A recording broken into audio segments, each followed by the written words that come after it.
This one's recording. All right, thanks for tuning in, everybody. I got a great guest on the show today. His name is... Fuck, I forgot your name there for a second, Chris. It's Chris. Yeah, it's Chris. So, Chris is going to share his truth with us, his story. It's going to be absolutely amazing. Before we get going, though, I want to give a shout out to a couple people who've actually helped support the show here. I got one person on the website who donated. I also got somebody else who donates for the subscription. And if you want to be a part of that, go on to Podbean, the app, or .ca or .com, podbean.com. You can sign up for the subscription. You'll get all these unedited behind the scenes podcasts, so you can see them raw and real and authentic and zero editing. So with that, let's get started. You want to say hi to everybody, Chris? Hello, I am Chris, and I'm an alcoholic. Yeah, thanks for joining us. Fun, quirky fact about Chris here. We're discussing about this one. Chris likes to watch scary movies, but after the scary movie, he likes to watch a little Simpsons as a wind down, like to woosah before bed. So, yeah. Calm down. Yeah. You want to give a shout out to anybody before we get started here? Nope. You're Nope. good? This is good. Awesome. Well, thank you for being here and sharing your time with us today. I'd like to start every episode off. What's one thing you're grateful for today and why? One thing. Well, I'm grateful for a bunch of things for sure. The hardships and struggles to bring to where I am today, and for having such a wonderful daughter. Yeah. Awesome. That's a gift of recovery, 100%. Oh, fuck, is it ever? What was your childhood upbringing like? Childhood upbringing. So, me, I was from Thunder Bay, Ontario. Very family orientated. Big family gatherings on Sundays from the Italian side of what we had going, and but on the other side, on my mom's side, there's a lot of partying and stuff, and I didn't realize that at the time, but later on, that I thought it was a normal thing. I thought that's how life was. I thought that's how we got excited and how we were supposed to live. So of course, my imaginative side wanted to live like that all the time. So moving from place to place all the time. I think I went to 3 different schools for grade 3, 3 different schools for grade 6. So never fitting in right away. Every school I went to, you'd see all the kids that are regulars there, and they already have some kind of foundation with each other. The parents know each other, and I was always the new kid, every place. So moving from Thunder Bay to Winnipeg to Edmonton here, it was very hard. It was I was always feeling like I was missing something. Why was everybody else's life look so well put together and mine wasn't? There was always something missing. Where was my roadmap to life? And especially in Winnipeg, when we moved to Winnipeg, there's a lot of gang stuff happening within the household. I'd have my fresh pick after school every day from stolen goods. Obviously, my dad was involved in some burnt ernies, and yeah, to me it was exciting. It was completely exciting that I got to pick out, a bigger TV or a coin collection or a video game system. And but the traumatic part was later on, watching my own house get busted a few times. Cops coming in, raiding the place. The one time my dad picked me up from school, and he said the cops came again. They took your mom. I have to drop you off at a friend's place because I'm gonna go turn myself in. So he dropped me off right across the street from my place. So I got to sit there and watch what was happening, and all night, from right after school to all night, and I slept over there. And how I handled it was, it's like I stuffed it away in the back of my brain and just pretended like nothing was wrong. What could have, what was I, 9 years old? What could a 9-year-old really have done? I didn't know how to handle that, right? I didn't have anybody to talk to. I'm sitting in a household that I've never met before, and they're trying to entertain me in whatever which way they had going on there, listening to music or going to the corner store, even right beside my house. And I sat there and watched from the window each person that came to the window knocking on it, and I figured it out later on that they're there to buy drugs. Right. So the police would let them in on the side door and bring them all in. And it looked like my whole place was full of about 20 different people. Whole place ripped apart. And yeah, it was quite interesting. I don't think any 9-year-old should be experiencing that, but I did. So moving from Winnipeg to Edmonton, I was full of fear because we left Winnipeg on some bad terms. And so when I first moved here in Mill Woods, within not even a week, we had a bullet shell in our mailbox, and so we had to move again. You know, That's a pretty good red flag. That's a pretty good, like, not welcome. yeah, there's a warning there, right? And so always in constant fear. Sleepless nights, sleeping with my parents in the same bed, just scared all the time, right? Not knowing, just not knowing what our future looked like, any kind of security there, and yeah, and I noticed right away when we came to Edmonton here that the disconnection from me and my parents became real. They were always shoving me off, always here's $5 to go to the store, or just stay in your room. I didn't know what was happening at the time. I just knew that they were smoking weed and that, but later on finding out that they're into the crack scene. Not what was that's what was happening. I didn't know that, or else I was in just complete denial of it. Being an only child, Yeah, only child.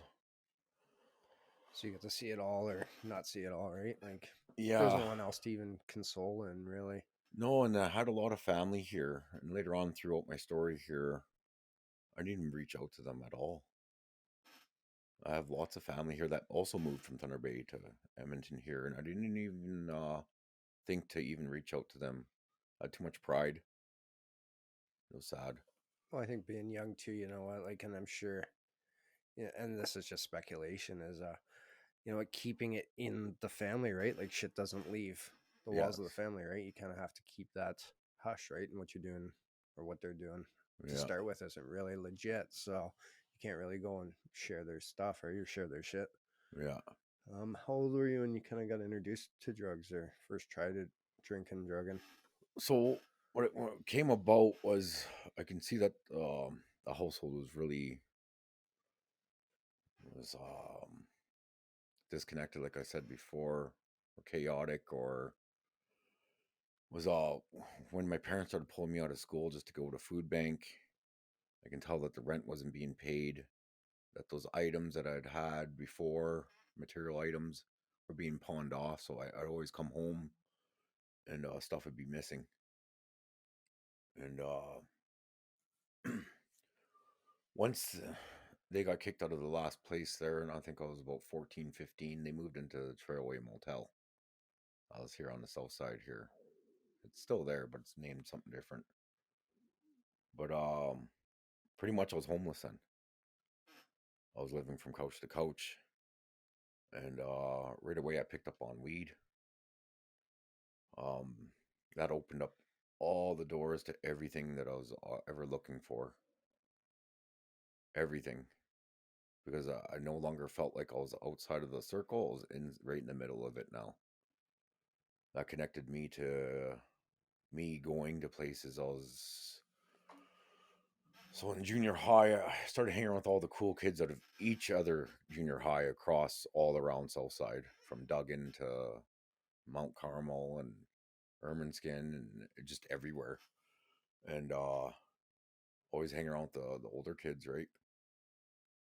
And by that point, it worked so well that I wanted to try other things, right? That it got me out of me. And also, I felt more of a connection to my parents because I started smoking weed with them. But I could never get to the level that they were at. And later on, finding out in recovery here that I was willing to try anything to get close to them, to feel that they were my parents still, not just friends. Because by that point of smoking weed with them, there was no longer a parent-child relationship. It was just complete friends, right? Them staying at the Trailway Motel, that's about an hour bike ride for me to get to Skona High School. And I continued to go to school, pretending like nothing was wrong.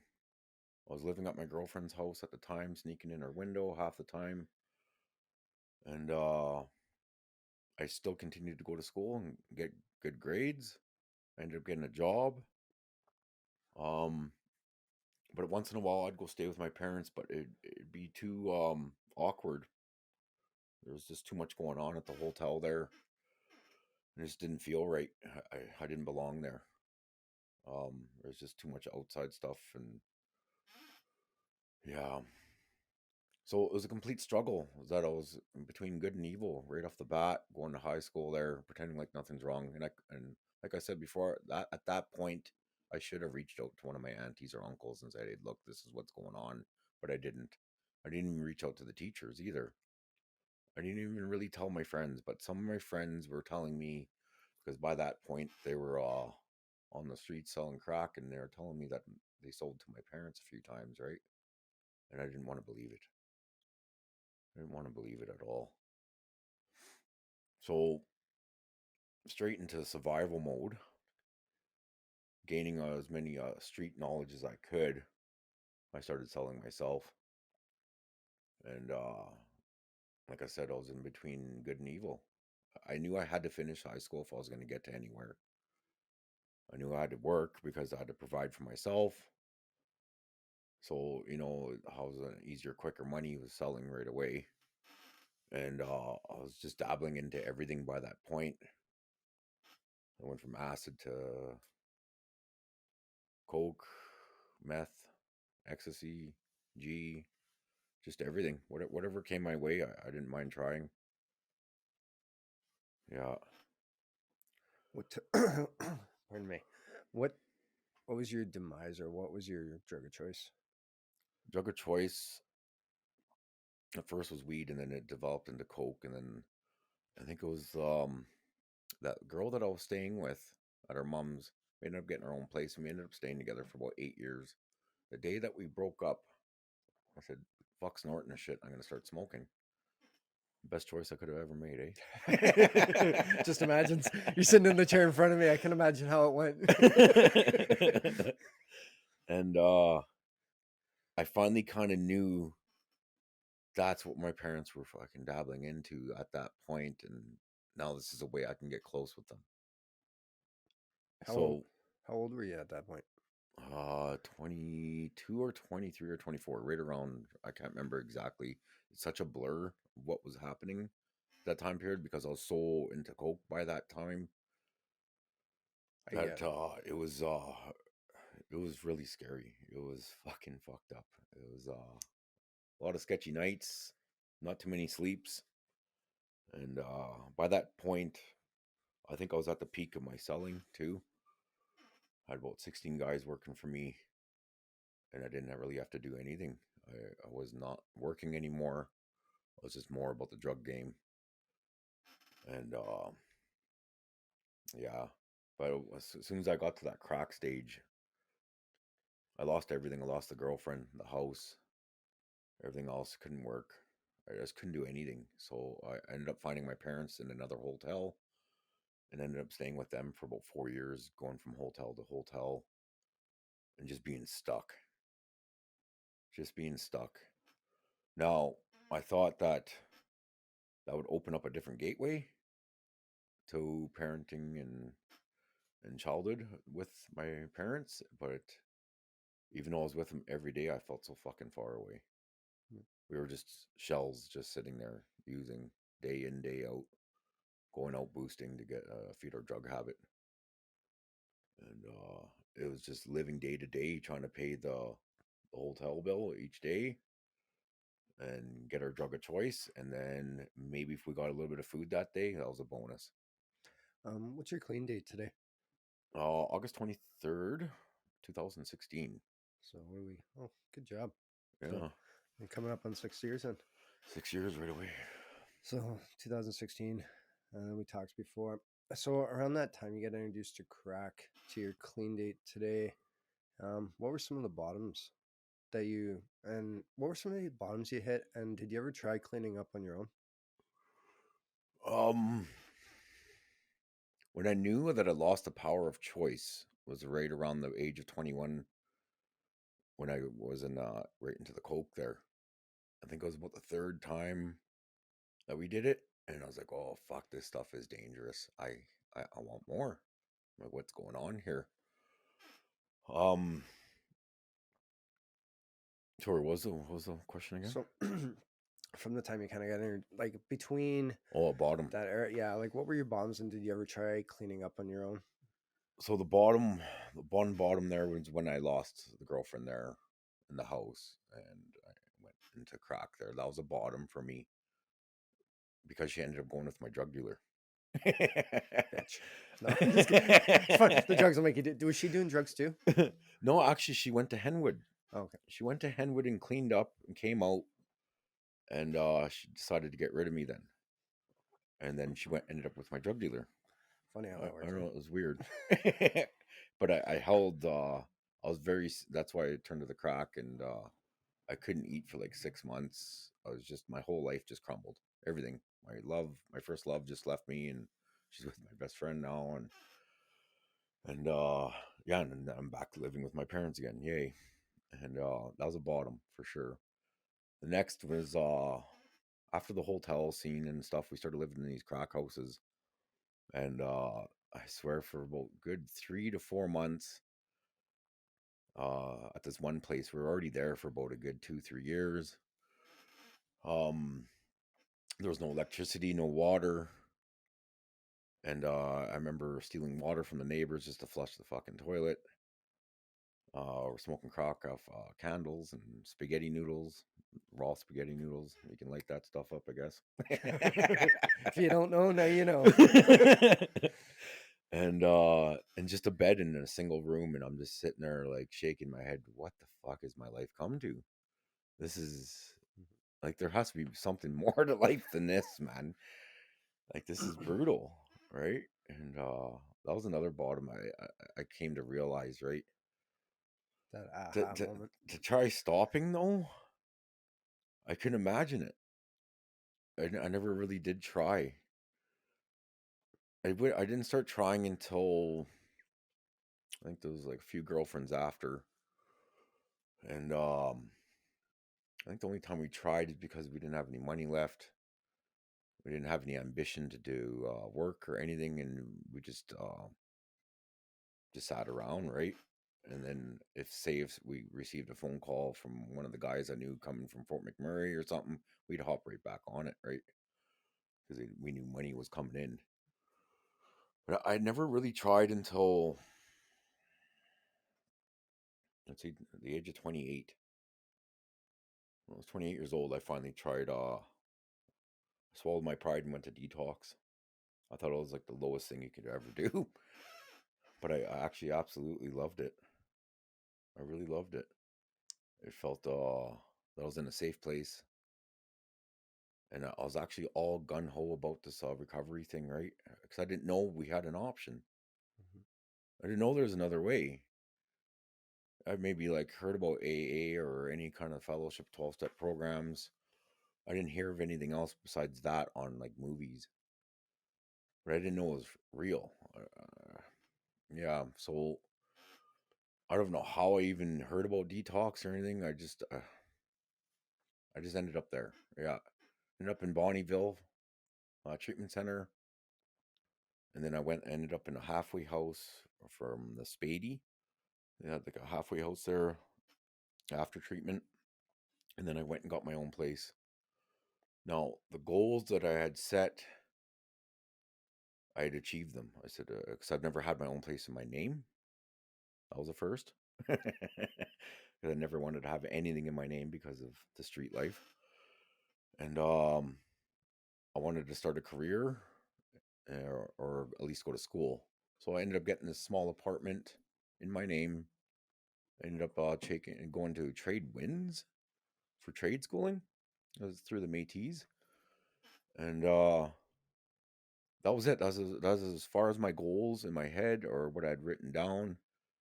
And to get my IDs, I didn't have ID for about 8 years. So to get a health certificate and all that, and birth certificate and social insurance.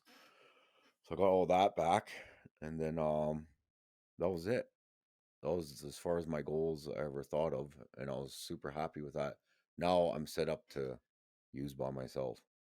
I don't Fair have to enough. share with anybody now. And so I was sober for 5.5 months. I had everyone convinced that I was going to do it, like, because I was full into it, just like I was the second time around. I was even convinced I was going to be able to do it, but of course I stopped going to the meetings. I dropped the sponsor. I stopped doing the big booking. And the one major crucial thing I didn't have was prayer at all. I never tried praying at that time. Yeah. Yeah, that's it for that. Fair enough. Um, so after staying clean 5.5 months, right? So you're 28 ish, Yeah, staying clean 5.5 months. You relapsed. Want to give us maybe a story or two, or what after having some clean time and then relapsing, and then two where you got clean today to your recovery date today, or your clean date today. Do you want to kind of tell us where it took you, maybe how quick it went that brought you back to the rooms? sure. So, so at the age of 15 to 28, that's how many years there? 13 years. So it took me 4.5 years to get back into the rooms. Pretty quick, I'd have to say. Not quick enough, but whatever. It is what it is. And yeah, right away. So I think it was like the first weekend from school. Decided to pick up a gram of crack and a six pack. This is a post school or trade school, right? Yeah, Yeah. at trade school. It was an introduction to trades, is what it was. It was for 4.5 months, but it was like my first weekend. I'm all set. My goals are reached, and yeah, I picked up that weekend. I didn't have the girlfriend or nothing over, so and yeah, I used for that night. Went to bed. I didn't use for another 3 months, almost until the end of school, and then I tried it again. And then it was the next month over, and then the next week, and then it was a daily usage again. And it was all within this one apartment building right off of 118th Ave, right by the Silver Bat. And I called it Hell's Den. That's what I called that apartment, Hell's Den. Yeah, anything went. You know, I didn't really care about anything anymore.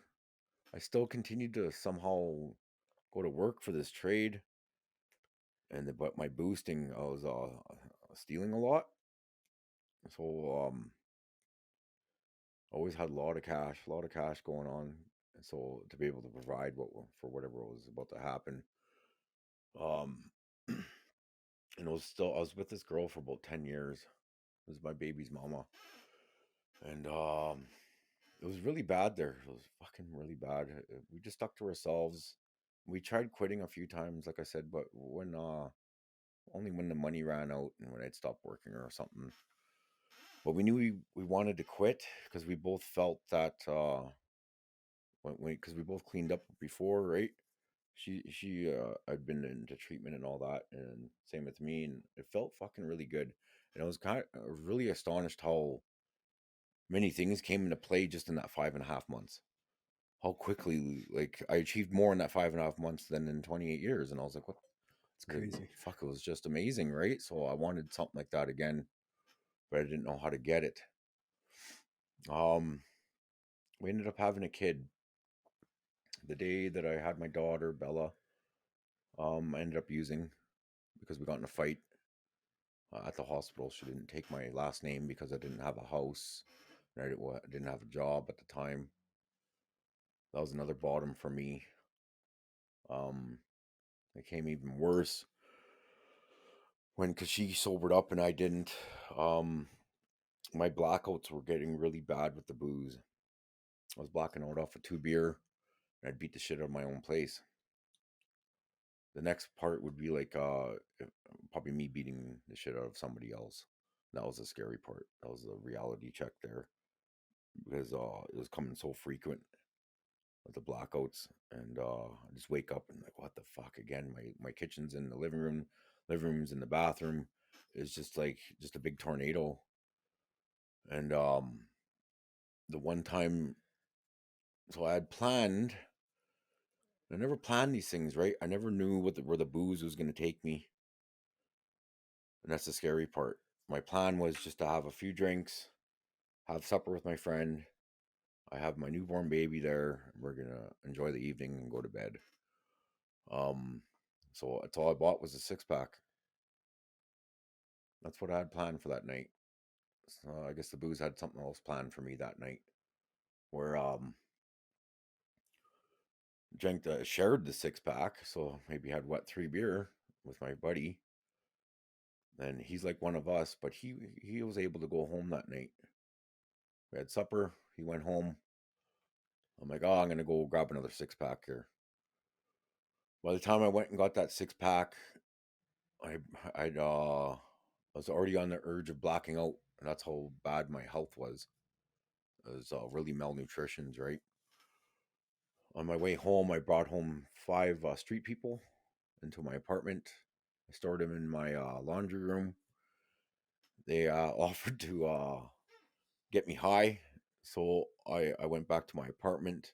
I got in a fight on purposely with the girlfriend, and I kicked them out. I kicked out my newborn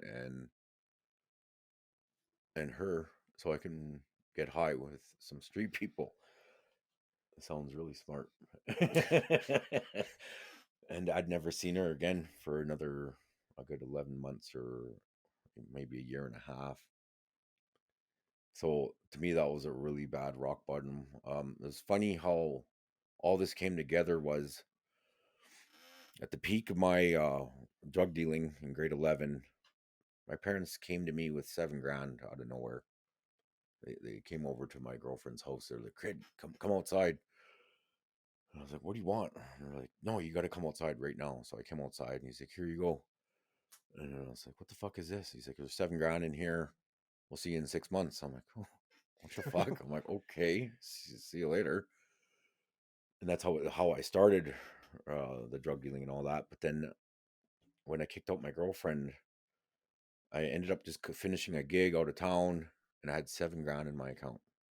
We were supposed to get a place and all this, and so I kicked them out, and I hadn't seen her for, like I said, for about a year and a half, and ended up blowing that 7 grand. So it's funny how my story started with 7 grand and it ended with 7 grand. I don't know why that is. It just doesn't. I don't know. That's just how it was. But yeah, I ended up using for about another 6 more months. My EI ran out 3 months into it. I ended up back with my parents. They had an apartment down the street. But it was weird how I knew things were coming to an end for me, that I was going to go back into recovery. So I didn't burn down all my external shit. For instance, Epcor owed me $8 at the end of Who can it. say that? That's a first. Yes, I knew not to burn and like have all this money owing. I don't know why. I just knew I had to burn inside internally. So right at the end of sitting in that apartment with just a couch, a coffee table, and a little DVD player, I remember sitting there fucking just bawling for days and days and days, and I needed to feel that. The girlfriend was just begging me, "Chris, just get back into the rooms. You know where the answers are. The solution is." And I said, "No, I have to sit here and go through this. Like, I don't know what was telling me to do this. I just needed that internal struggle, really, but like to feel it and to sit in it." Um, and she's like, "Why don't you just go back to work?" I'm like, "If I go back to work, I'm gonna last 3 months. That's it." I'm like, "I need to do this, and then once I'm done this, I need to go back into treatment and get into the rooms of AA again, because the answers were there. I know they're there." And She thought I was an idiot for that, but I don't know what that voice was telling me at the time, but it worked. It worked for what I am today. So losing that apartment, and then I'm sitting there with my parents, and I'm like, "Fuck, not again." My life can't just come back to this point again. So I think it was my last EI check, last $25. I went and picked up again, grabbed the last piece. One more beer left, one more hoot, and I did them both at the same time at 11:37 p.m. August 22nd, 2016, sitting on my parents' couch. I looked at my dad after I finished it and I said, "Give me a sleeping pill. I'm going to detox tomorrow." And I don't think I've never felt so freeing sitting on that bus off the detox at the George Beatty. I love George Beatty. Yeah, that's where we all came to. Yeah. Did you want me to continue?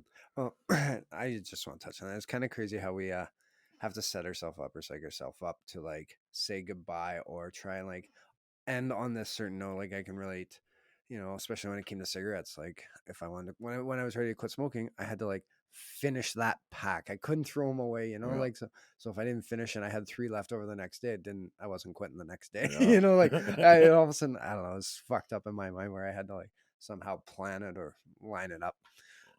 You're just like me. Yeah. So, like in my drug use, there's two different kinds I found. Me, I have to use everything and anything. Everything's got to be cleared out of the house, and then I can go to bed. Yeah. My girlfriend, most of my girlfriends always had to save a little bit, or at least to have a couple beer in the fridge, so they feel whole and complete. I'm not like that. I'm a glutton. I need everything's fucking getting used or drank or Yeah. smoked or snorted or whatever the fuck. Then, because as soon as I know everything's cleared, my bank account, the bottles are taken in, all the shit that I can sell is sold, then I can go to bed. Yeah. Because I never wanted to come down, Yeah. right? I used to sell the last of my shit just so I could go to bed. Yeah. Or get rid of it. Like if I had drugs, I would do drugs. Yeah. The only time I didn't do drugs is if I didn't have drugs. Yeah. Like I couldn't. Yeah, there was no way. Yeah. Let's talk about detox here. I want to get into recovery. Bus ride to detox here. Take us through that. Did you did the detox? Did you go to treatment after, or what did life look like? Yeah. So it was funny. So ended up in detox again, and then I went to Henwood, and then I ended up making a decision from Henwood to go to our house for a year. That was a huge pill to swallow, for sure, but it was the best choice I ever made in my life. Once again, the girlfriend nagging at me, "Why don't you just go back to work? Why don't you just go back into the rooms?" And I said, "No, I need to go lock myself up for a year here. Sorry, I get it. You have the newborn kid. It's going to be hard, but for the long run, this is going to be the best choice that I can ever make." I just knew it in my heart. I didn't realize that I did a set of steps before even writing them.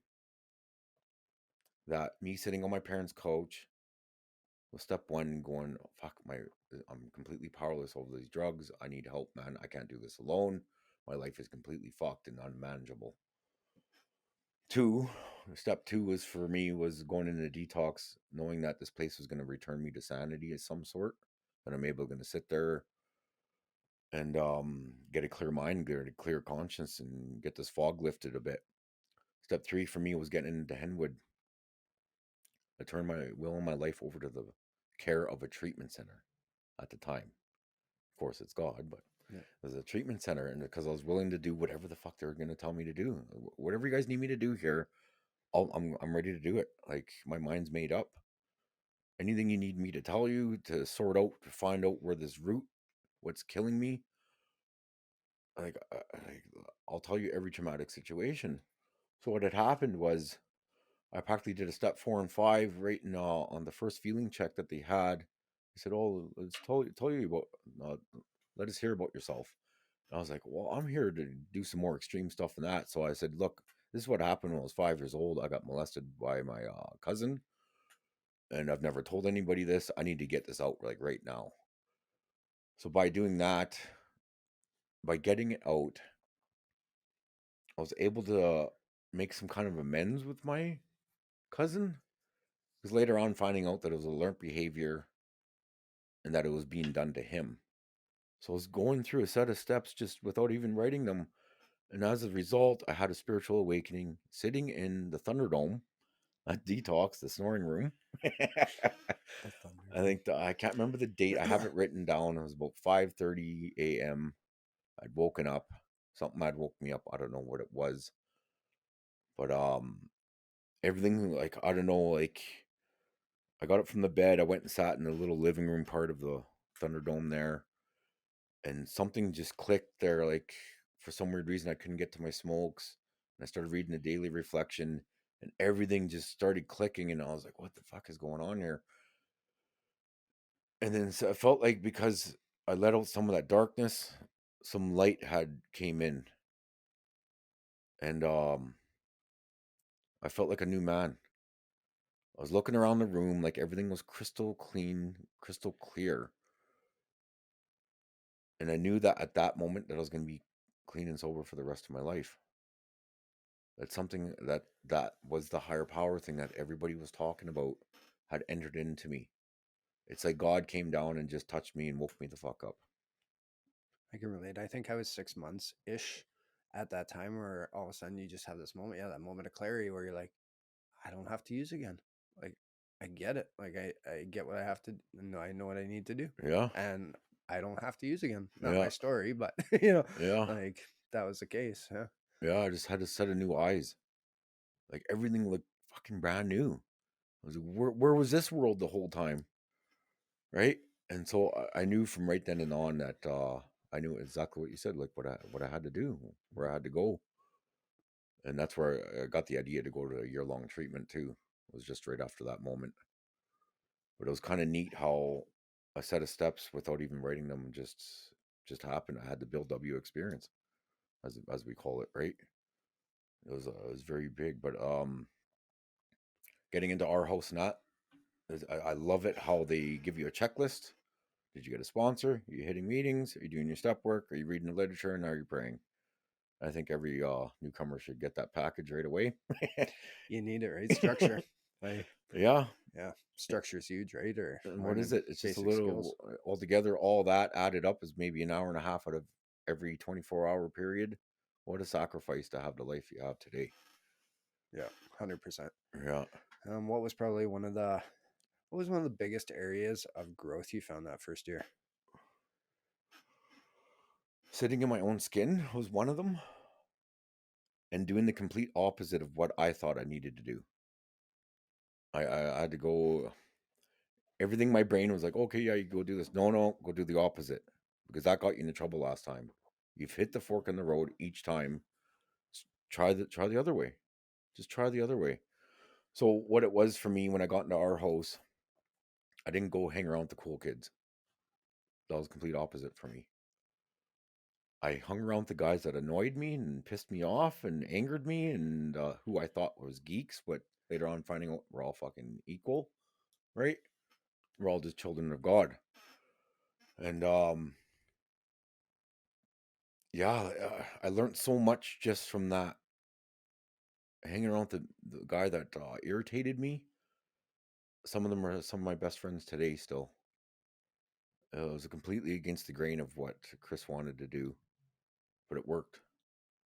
But it worked. And then me sitting in my own skin, I think it was about at the 5 month period because I'm one of those type of guys that will walking around in my kitchen. I'll check the fridge 5 times just to see if something moved or if something appeared or I just Just can't sit restless. still, right? Yeah. And so being in there, I was just gun ho meetings, step work from morning to night. And then I received the booking from the AA program from a gentleman called named Don F. It's called Big Booking, and it's like the old traditional way of going through the Big Book. He had about 44 years in. This is where it came from. That anybody has it in Edmonton here. It all came from this guy from Toronto that came to us, and I received it straight from him. I had the same mentality as I did as a dealer. So I had seen something I'd worked in this gentleman. I said, "What had happened to you?" He said, "I got big booked." I said, well, I want what you have, but where did you get it from?" And I got it from, but later on, he never told me the name. He just told me the name, like who he got it from, but that guy got it from another person, right? So I wanted to go to the top guy, right? I didn't. It was me and a few other gentlemen. We went down to 84th Street there meeting, and I got led to that meeting. I was about 4 months in, trying to find this big booking because somebody had big booked me when I was 28, my first sponsor there, and he told me that it came from the original 100 members of AA. So just traditions that just got passed on. I'm like, holy fuck, this stuff's the holy grail. Like, there's something here. And so I still had that book somehow in that 4.5 years when I went out. And when I was in detox, I got my parents to bring it to me, and I'm sitting there reading, and I'm like, there's something here. So when I got into our house, I went on this big adventure trying to find where this muckers came from, right? And all the old timers laughed at me. They're like, "Oh, it's just somebody's fucking circling and highlighting," and they just shrugged their shoulders at me. And I was like, "What the fuck?" I finally ran into a gentleman and at Kingsway Mall, and he's like, "Oh, I got one of those books made up too." And he's like, "I did that years ago, but I'll lead you the right way. Just go to that 84th Street 10 a.m. men's meeting." And then walking down there, and I remember that old gentleman sitting there from when I first came in when I was 28, still sitting in the same spot, the shit eating grin on his fucking face. So I walked up to him and I opened up my book. I said, do you know where I can get this?" He's like, "So, you want what I have, eh?" I was like, "Yes, please." And he's like, "Yeah." And he just chuckled, eh? And he's like, "Here's my number. Start calling me every day." And lo and behold, it was the Dawn. That was him. Nice. That's where it all came from. Was him? He's passed now, but yeah. Nice. You mentioned God a few times here. Uh, how did you connect to him, and what is your connection today like with him? What did he do for you? So it was a ripple effect. It was a complete ripple effect. So I remember when I first came in, I was in Henwood there. Went to a couple meetings and I ran into some of the old timers there. And they said, "Kid, you better start praying because you're fucked." Nice, eh? And I was like, sitting there thinking, I'm like, "Okay, that checklist. Remember that checklist? Well, that was the only thing I was missing from before. How about we try it?" So I remember wandering around the golf course there in Henwood there, and just praying to be with my daughter. That's all I could really focus on at the time. And I was just speaking out loud in my own language. That's what I was taught, right? Whatever that looked like, whatever words my choice to use, just try it. Well, what did I have to lose, right? I was already at my bottom. I didn't have anything else to go to, so nothing else was working. So it developed into everyday everyday usage out of the big book, because on page 86 you do upon awakening and before you retire at night, and you do the third and 7-step prayer. That was another thing the old timer showed me when I was 28 as well too. So I tried that, and I've been doing it ever since because it worked so well then. It's still working today. um it's funny how this God thoughts come in. Now I find there's like a God line now. Either I'm thinking selfishly about me, where I need to what I need to do for me, or I'm thinking of others and my daughter, or what God would have in store for me. Because pretty much this is the contract, the hidden contract that I've signed now, to remove the obsession to drink or use, and to come from a seemingly hopeless state of mind and body. That gets removed from God, I believe. Now that's the contract I signed, that now I'm going to pass on this message to others. I'm going to help others.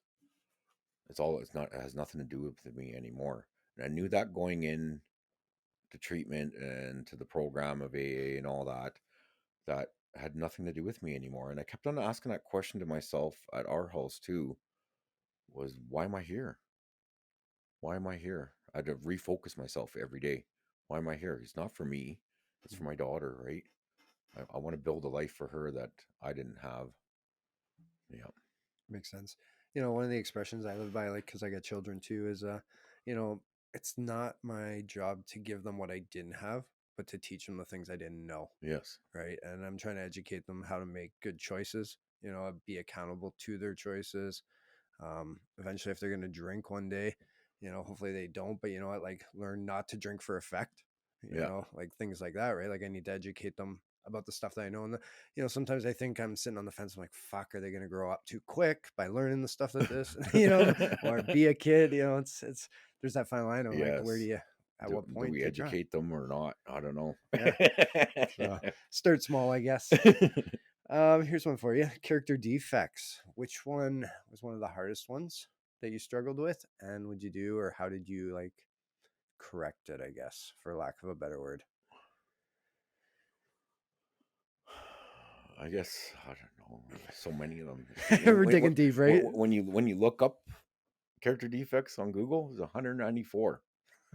194 That's it. defects. I got 190, I was like, holy fuck. 193 of them, probably. Um, the one I had problem with for many years and probably still do here and there is lying by omission. Not telling the full story because I'm trying to protect the other person's feelings. Now, I love how blunt I am today, that I'm able to communicate and lay everything on the table right off the bat. And then I don't have to do that. I don't have to lie by omission where I was, who I was seeing. None of that has to be a secret anymore. It's so freeing. Yeah, I love little sayings, right? A clean conscience makes for the softest pillow. Yeah. And if you tell the truth, you never have to remember anything. Yeah. Exactly. So, I love that. yeah. Yeah. If you tell the truth, you never have to remember anything. It's beautiful. It's pretty simple, right? Yeah. You got any life mottos or little sayings you live by? Any sayings I live by, there's a lot. There's lots of them. I love them, right? I like the little one-liners. That's what I pretty much live by because that's where I get all these little pieces off each guy. And I can't remember them now. Yay. Put me on the spot. I can't think of it them any right now. Here's another one I like to use. Fear is the edge of my comfort zone, and on the other side of it is growth. Yeah. How willing are you to get uncomfortable? Yeah. Little things. I remember the one sober, son of a bitch, everything is real. I like that one. Yep. I can't. To me, the one-liners and like all the slogans. To me, as you're doing the steps, that's the handrails as you're going up. Yep. To help you out through them, and because me, I love one-word things, because I like it simple now. Mm-hmm. As simple as I can get, like don't leave before the miracle happens, stuff like that, right? Yeah. All right. This one I like to ask a lot of guests. Do you got any mentors or role models you look up to, and in what area of your life? Not anymore. Not anymore, because that's what I did in the beginning, was place my sponsor on a pedestal, all my sponsors, because I had 5 of them. But now they're just brothers and friends. That's it. Awesome. Yeah, because I used to look up to a lot of people, and I used to call them spiritual giants, right? And there was a lot of them, especially my men's meeting. There was a lot of them.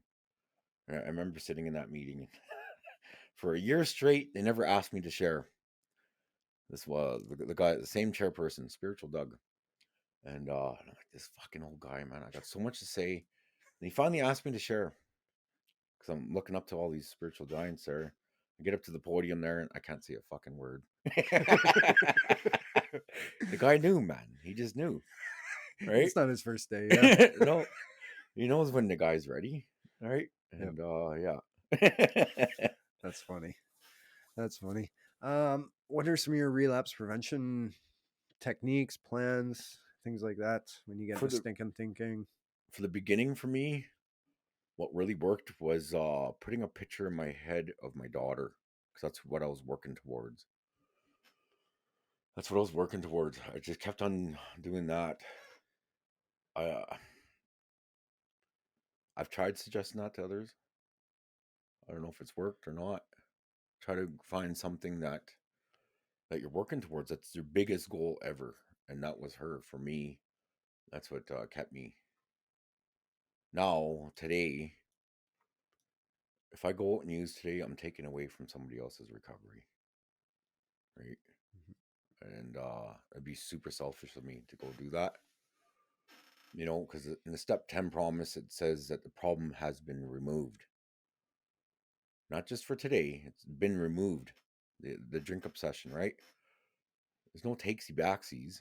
God's like, oh, here you go, you can have it back. No, it just doesn't work like that. That's my choice if I go an arm's length and pick up another drink again, right? 100%. I relapsed with over 10 years in, and came back in after, and I'm like, I fucking relapsed. I made that choice, sound of mind. I made it of a clean, conscious mind to go out and pick up, right? That's the scary part. Yeah. No, it was built up. Like, it took 2 years to get to that point, like, Yeah, with a resentment and a reservation. But I never came back and cried about it or anything because I fucking made the choice. yeah, Like, I had no one to blame but me, like I chose. And to be honest with you, I went to outside counseling, I went to meetings, I shared about it. I did everything they say. The one thing I didn't do was I didn't ask God to remove it. I hmm, didn't ask God to take away for again that thought, that obsession, that excuse to use, right? yeah, And fucking yeah, a relapse, and it took me 5 years to get back into the rooms, like committed to the rooms. yeah. So I think that's the only healthy fear I have today is what if I don't pray? yeah, it's I don't want to find out. oh, So I'll just continue to do it. like for me, and this is just my 2 cents, is that is probably one of the first things to go, and probably one of the hardest things to get back, Yeah, is leaning on him, or turning that 11th step, turning it over every day, right? yeah, Like, because once life gets good and normal and all that, you can, for me, put him on the back burner a little bit, and yeah, sure as shit, right? Like, yeah, so if you got that conscious contact, do everything you can to maintain it and keep it, and yeah. it'll carry you for a long way. Oh yeah, for sure. It's a shield. I find it's a shield, and I need to make a bigger shield every day because the longer I'm sober, the more progressive the disease is, and so I just got to keep seeking and sodding, whatever that looks like. Yeah. So for me, what it looked like now is I do lots of sweats. I went in that area. A voice told me to get up and go to church on my own accord. Right after my one of my best friend Natalie, she passed away last year or this year. No, this year she passed away, and a voice told me to get up and get going and suit up and show up and go to church. I'd never go on my own accord. I'd always go if someone invited me. I tried it. I tried it for 3 months, um, seeking and sodding, and it just wasn't for me. But that the vision that I had that day when that voice told me after that my best friend died there. So I sat there in one of the chairs for about 45 minutes, and then I had a vision to go sit with her brother and just be a friend and let him cry on my shoulder. And then that's what it did. I went and found him on the south side here of Edmonton, and just sat with him just to be a friend. Right. That's what it's all about, right? Like, it's just your turn. you Yeah. know like, that's the way I view it with my friendship. What, just your turn, or just my turn. We all take turns going through shit, and we all stand there for each other and help Yeah. each other, right? That's what this whole thing's about. Yeah. I got a couple more here for you.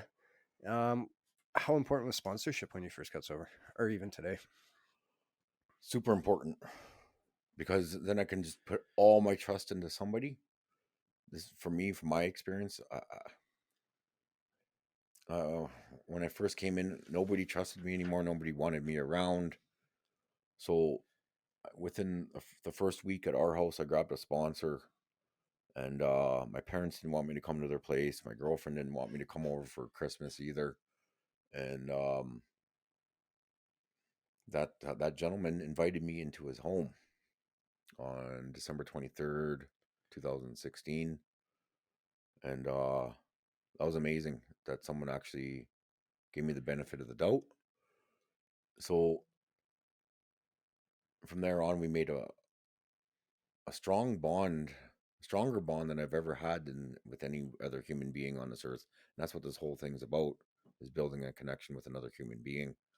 Because I could never do that, right? I have the disease of intimacy. Into me you see. I don't want you to see anything of what about me, right? But today I'm an open book. because of those gentlemen that allowed me to express myself, have a voice, to be heard, and yeah. So the reason why I grabbed 5 sponsors, each of them had different abilities and attributes that I wanted, and that they displayed and that they showed me. They didn't talk huge recovery in these rooms. It's how they displayed themselves at home and at the corner store, or even on the car ride to and from meetings. And one sponsor was for service, how he displayed how he'd come to our house, he'd pick us up, and what was happening was a trifecta there. So knowing that he would provide a ride for us because we wanted outside meetings from there. So what I started doing is going to each meeting and I was announcing, hey, anyone want to do any service to come give us guys some rides out to other meetings. We want to try something new out there. We need to hear the message, right? We can't just listen to our own. None of us have completed a set of steps or even on the other side of the fence where the grass is green yet. We're not there yet, right? We haven't crossed the bridge of reason yet. And my part was is, I started getting all these guys lining up rides for us, and we were getting 3 different vehicles coming each day because it was a 60-man treatment center, right? And so finally, I convinced Rebecca. I said, "Come on, you got to give us a van here, man. Like, I'll get a driver to come drive us. We need the van because I can't keep arranging for all these rides to keep coming, man. Like, if you think about it, these guys are coming home from work, showering up, eating, driving to the treatment center, driving to the meeting, back to the treatment center, and then going home. That's 4 like little increments of their time just to get to us, right? And So multiple people too, in not just one multiple, person. yeah, and it was awesome. It was awesome at the time what was happening. And so Ron, myself, and a few other gentlemen, that was a trifecta because I'd put up a list of the treatment center and people would sign their name. And so it was helping me just as much as I was helping them and the others, right? I didn't have to do that. I just felt like I needed to, and that's what you guys had taught me, right?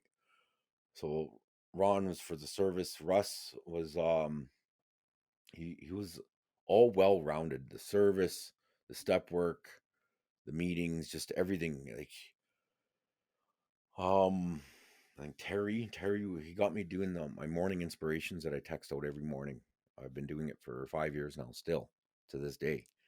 He never wanted to meet up, which was odd and weird, but whatever. It worked the way it was supposed to. It was just to keep me accountable and to keep me structured to pass out these messages every day. Because then someone can relate with it or identify with it and like, holy fuck, I'm going through that too today, right? And just knowing that someone else is going through what you're going through for that day helps so much. Um, what was the other 2 guys' names? Oh, Don. Don was the one big booking me, and we don't consider ourselves sponsors when we're booking. We're just building a bond, a friendship, right? Mhm. And even with the sponsorship later on, finding out we're just as equal, right? We're all 50-50 into this thing. But it was super important, like I said, because of the trust thing. I didn't trust another human being, but I did with Russ. Russ was one of the main ones that I confide everything into him, everything, and yeah, it was. I needed to do that for myself and to with God, and yeah, that's all I got for that. I got one last question. What are you passionate about today? Recovery. Yeah. I could talk recovery all day long, man. I know, like, that's why. Like, part of me is like, I gotta try and like crop it down a little bit. But like, once you start talking about recovery and the excitement, and like, you can really hear who loves it, or just the fact of getting another way of life and a better way of life, and just that excitement. It was Like, learning a whole new language, and it's called the language of the heart.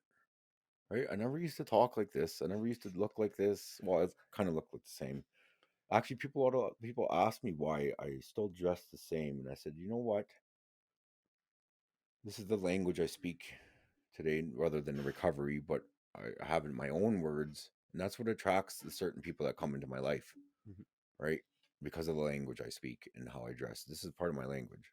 that's you. Yeah, Like you look in the mirror, you like who you see. That's you. that's Who it. gives a fuck? Yeah, exactly. Yeah, no, that makes sense to me. Yeah, Okay, last question. Uh, oh, what was I gonna say? Gifts of recovery. Gifts of recovery. Yeah, some unexpected gifts. Give me All of it. Just two off the don't top of have your head. to. The way my life used to be was I could never draw a sober breath. So to wake up every day, not hungover and all that, that's huge. And not dreading the day either. And then looking at the day as it's going to be a gift. I just have to unravel it every day. It's just so amazing to like just all the simple little things of just cutting my grass and stuff. Like, fuck, who the fuck thought I get it. that I really actually enjoy doing that now. The relationship that I have with my daughter was probably the hugest thing for me. The amount of love that kid shows to me. Um, Later on, finding out that's where I find God's love too. I didn't know that. I didn't know that. Just being awakened to this new world. To me, I call it the Matrix. That's what happened when that Don Fernell big booked me. He said, "Welcome to the Matrix, man." It's fucking trippy. It can be trippy, yeah. Like reflecting back, yeah. Yeah, Just and just dumbfounded. I keep shooting for huger goals, bigger goals, and just achieving them one by like. Sky's the limit, man. It's just keep shooting bigger than what you thought you were gonna shoot for. Yeah. Right. Just keep going. You can achieve anything now today. It's just I don't know. I hear, like I said, back to the one-liners. You know what? People will over. Oh, what's the right word? People will. I don't know. I don't know. Whatever it is. Friggin' over expect in the first year, but underestimate 10 years. You know what I Oh, mean? Or like they'll overthink what they can do in 1 year, but will underestimate what they'll do in 10 yes. years. You Yeah. know. I So like that. yeah, I can't find the right word. I can't remember, but No, I get what you're saying, though, yeah. for sure. So I think that pretty much we're out of time at this point. Yeah. What's something we haven't talked about or that you'd like to share with the listeners to wrap us up? Take us home.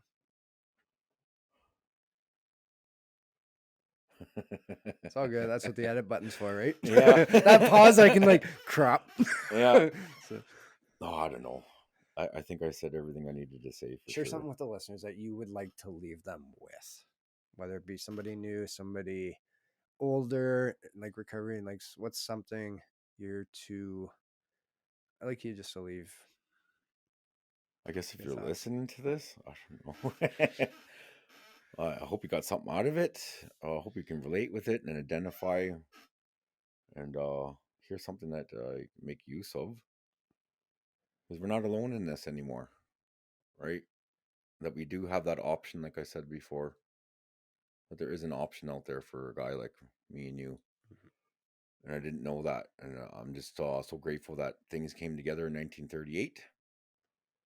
Um, because this disease has been around for thousands of years. This isn't old. This isn't new shit. This is all old, man. But at least there's a solution for us today and a program of action.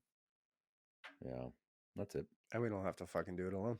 Yeah, It's not somebody just telling me how to do it. Like, no, there's camaraderie and fellowship, and we don't have to do it alone. So, yeah. I think all of us are just walking on the side of a mountain on different sides of it. At your own little path, but at the very end of it, at the top of the mountain, we all see the same vision. yeah, Yeah, nice, nice. Well, thank you, Chris. Thanks for sharing your truth with us, sharing your time with us. It's been a pleasure. yeah. It's been exciting. And everybody else, and the rest of you, I'll leave you the same way I leave you every episode, and that's make lots of memories, take lots of pics, and show the world your smile. Thanks for listening. Nice.